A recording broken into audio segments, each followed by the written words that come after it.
Assalamualaikum warahmatullahi wabarakatuh. Waalaikumsalam. Alhamdulillah wassalatu wassalamu ala Rasulillah Sayyidina Muhammad ibni Abdillah wa ala alihi waswahbihi wa mawalah amma ba'du. Sahabat dan saudara-saudaraku sebangsa setanah air yang saya hormati, alhamdulillah pada kesempatan sore hari ini kita bisa bersama-sama duduk bersilaturahim bersama beliau, Bapak Kiai Haji Amin Zubaidi.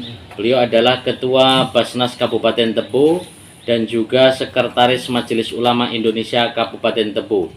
Ini yang akan kita bicarakan, Ustadz, mengenai hari yang sebentar lagi akan kita lalui, yaitu mengenai tahun baru 2023. Nah, ini menyikapi tahun baru 2023 ini atau tahun baru Masehi, bagaimana sikap kita sebagai seorang muslim dari pesan Bapak selaku Sekretaris MUI Kabupaten Tebo ini, bagaimana Pak Kiai?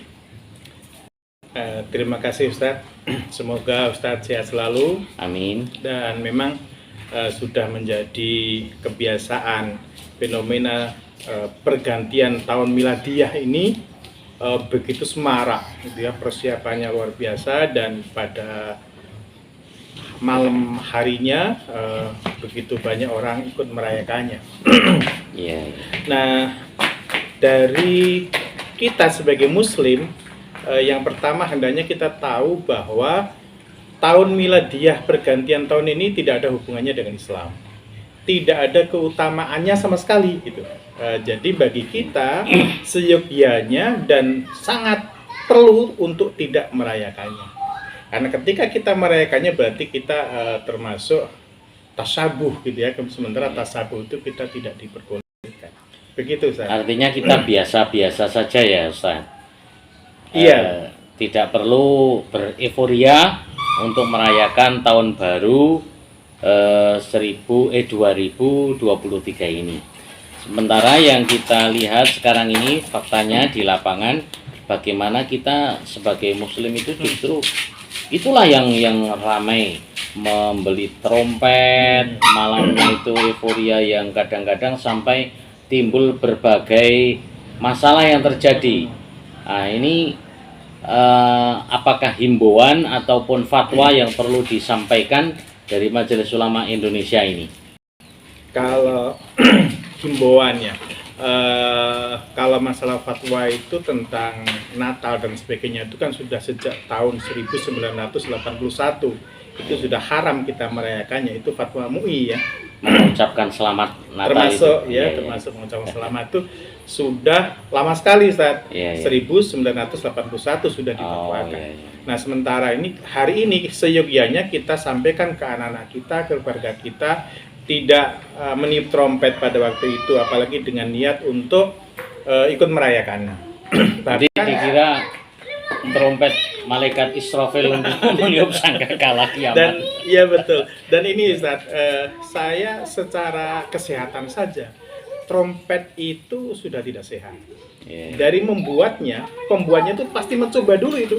Kalau kurang bagus, balik lagi, tiup lagi gitu. Kemudian nanti sama penjual atau sama pembeli dicoba dulu mana yang paling bagus. Jadi trompet yang di pinggir-pinggir jalan itu sudah ditiup oleh ratusan orang. Nah, gitu.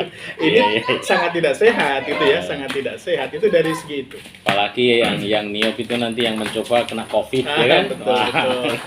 Jadi ini kemudian kita biasa-biasa saja dalam arti, tetapi begini, ketika kita ini kan ada hubungannya dengan tahun baru dan liburan. Nah, kalau liburan itu boleh-boleh saja, itu kan sudah keluar dari ini ya, sudah keluar dari konteks merayakan tahun baru. Tapi karena ini memang momennya liburan, kemudian kita cuti kerja, ngajak keluarga liburan, boleh-boleh saja.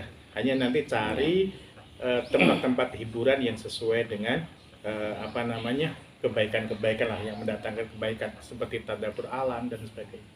Ya baik Pak Yai, alhamdulillah sudah disampaikan oleh Bapak Kiai Haji Amin Zubaidi tentang perayaan tahun baru dan juga penyampaian selamat Natal bagi kaum muslimin kepada saudara-saudara kita yang beragama selain Islam. Akan tapi yang kita ini nanti dikatakan intoleran.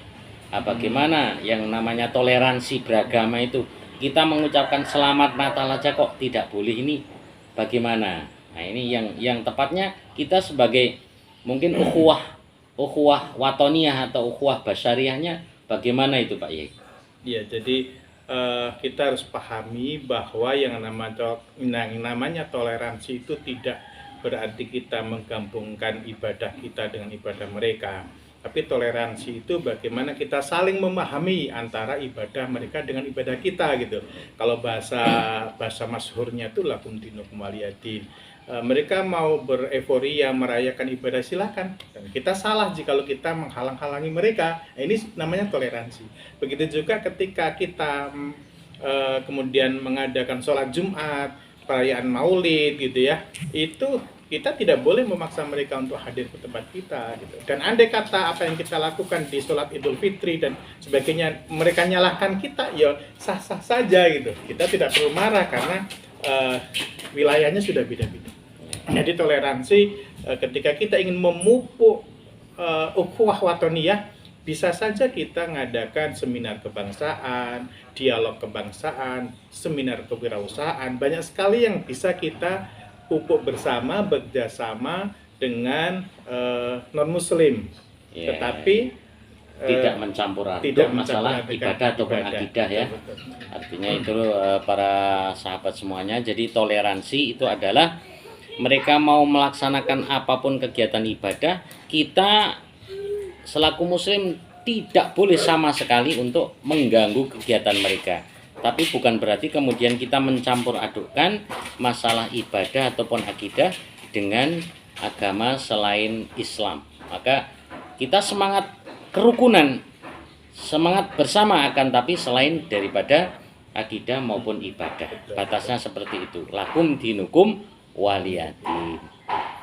Demikian para sahabat sekalian, kaum muslimin, penyampaian dari kami, dialog yang telah kita laksanakan pada sore hari, mudah-mudahan bisa membawa hikmah dan berkah serta manfaat bagi kita semua.